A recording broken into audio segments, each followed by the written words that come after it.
अगर आपको जानना है कि कोरोना से देश का है क्या हाल, कौन फिर से हो गया फरार लेकर हमारा पैसा, सरकार क्या क्या फैसिलिटी दे रही है इस महामारी में, कौन समाज में झूठी खबर फैलाकर कर रहा है हमें एक दूसरे से अलग, जानने के लिए इस वीडियो को बिना स्किप किए एंड तक देखें। भारत में पिछले 10 से 12 दिनों में कोरोना के केसेस में 2 गुना तक का इजाफा हुआ है। 21 के करीब लोग मारे गए हैं और दिन पर दिन इनकी संख्या बढ़ती ही जा रही है। पिछले दिन एम्स के डायरेक्टर ने भारत सरकार को सतर्क किया था और साथ में लोगों को घर में रहने की सलाह भी दी थी। अब सरकार का भी एक बड़ा बयान आया है जिसमें महाराष्ट्र, गुजरात और दिल्ली के लोगों को चेताया गया है कि अगर वे लॉकडाउन का पालन नहीं करेंगे तो इटली और अमेरिका बनने में ज्यादा टाइम नहीं लगेगा। वहीं सरकार ने महाराष्ट्र के पुलिस व्यवस्था के खिलाफ उंगली भी उठाई है, क्योंकि आज भी बहुत सारे लोगों को पटरियों पर चलते देखा गया है रवीश कुमार के शो में। वहीं गुजरात के अहमदाबाद में कड़ा लॉकडाउन है। लोगों को सिर्फ दवा और दूध की ही आपूर्ति की जा रही है, बाकी सब कुछ वहां पे बंद है। और साथ ही तमिलनाडु, राजस्थान और आंध्र प्रदेश में कोरोना के मामले में इजाफा हुआ है, जो कि चिंता का विषय है।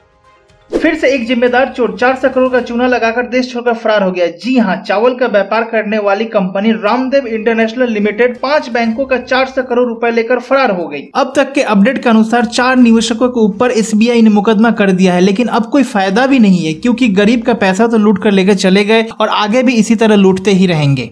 बढ़ते हैं अपने अगले न्यूज की तरफ। सुप्रीम कोर्ट ने सेंट्रल विस्टा प्रोजेक्ट पर रोक लगाने से किया है इनकार। जी हां, केंद्र के इस प्रोजेक्ट को चुनौती देने वाली याचिका को सुप्रीम कोर्ट ने खारिज कर दिया है। अब जान लेते हैं कि यह सेंट्रल विस्टा प्रोजेक्ट है क्या। सेंट्रल गवर्नमेंट ने संसद, Rashtrapati Bhavan, India gate, north block और साउथ ब्लॉक में लगभग 90 एकड़ भूमि इस्तेमाल करके इन सबको रीडिजाइन करेगी, यानी नए तरीके से सब कुछ सेटअप करेगी, जिसके लिए 20,000 करोड़ की मंजूरी भी मिल गई थी। बता दें कि इस प्रोजेक्ट को लॉकडाउन के बीचों बीच पास कराया गया था, जिसका कोई मीडिया कवरेज नहीं हुआ था। अब एक सवाल उठता है कि जब एक मॉडल पहले से ही इतना शानदार है, उस पे रीडिजाइन करके बेफिजूल खर्ची क्यों? क्या इस पैसों का कोरोना से हुए इकोनॉमिक डाउन में इस्तेमाल नहीं हो सकता? और ये सवाल हर एक नागरिक को पूछना चाहिए, क्योंकि ये आपका भी पैसा है।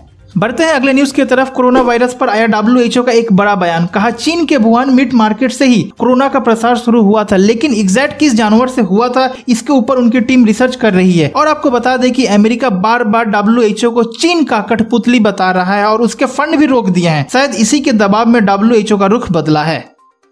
अगली न्यूज आ रही है सीधे सीधे राजस्थान से, जहां यह दावा किया जा रहा है कि जमातियों के बदसलूकी के कारण 100 नर्सों ने इस्तीफा दे दिया है। योगी देवनाथ नाम का यह शख्स न्यूज नेशन चैनल का एक स्क्रीनशॉट ट्वीट करते हुए लिखता है कि राजस्थान के सलवारा में 100 नर्सों ने इस्तीफा दे दिया, क्योंकि जमाती उन पर थूकते थे, बिरयानी की मांग करते थे और मांग पूरी न होने पर उनको गालियां भी देते थे। इस पर लल्लन टॉप ने मेडिकल कॉलेज के डीन से बातचीत की और खुलासा हुआ कि PPE किट और मेडिकल सेफ्टी इंस्ट्रूमेंट न मिलने की वजह से इन्होंने इस्तीफा दे दिया था। बढ़ते हैं अगले न्यूज की तरफ। अमित शाह के ट्विटर हैंडल से एक ट्वीट वायरल हो रहा है, जिसमें उन्होंने खुद लिखा है कि मुझे बोन कैंसर है, कृपया रमजान के महीने में मेरे लिए दुआ कीजिए। अब जिन लोगों को इस बात से दुखी या खुशी हो रही है, उनको मैं बता दूं कि यह ट्वीट पूरी तरह से फेक है, जिसे अमित शाह ने खुद ट्वीट करके क्लैरिफाई किया। इस वायरल ट्वीट में मुख्यतः 3 गलतियां थी, जिसमें सबसे इंपॉर्टेंट गलती थी कि ट्विटर में 1 से 40 वर्ड का एक लिमिट होता है, लेकिन इस ट्वीट में उससे भी कई ज्यादा वर्ड लिखा गया था। और ध्यान से देखने पर आपको ये भी पता चलेगा कि इसका फॉन्ट स्टाइल भी अलग है। बढ़ते हैं इस एपिसोड के आखिरी न्यूज की तरफ। NDTV ने एक न्यूज को कवरेज किया, जिसमें ट्रक से खचाखच भरे प्रवासी मजदूर बिना कुछ खाए पिए 800 किलोमीटर का एक सफर तय करते हैं। जी हाँ, ये मजदूर हैदराबाद से अपने घर को लौट रहे हैं, जिनके पास खाना पानी का कोई साधन नहीं है और ये बेचारे धूप में उनकी हालत भी बिगड़ रही है।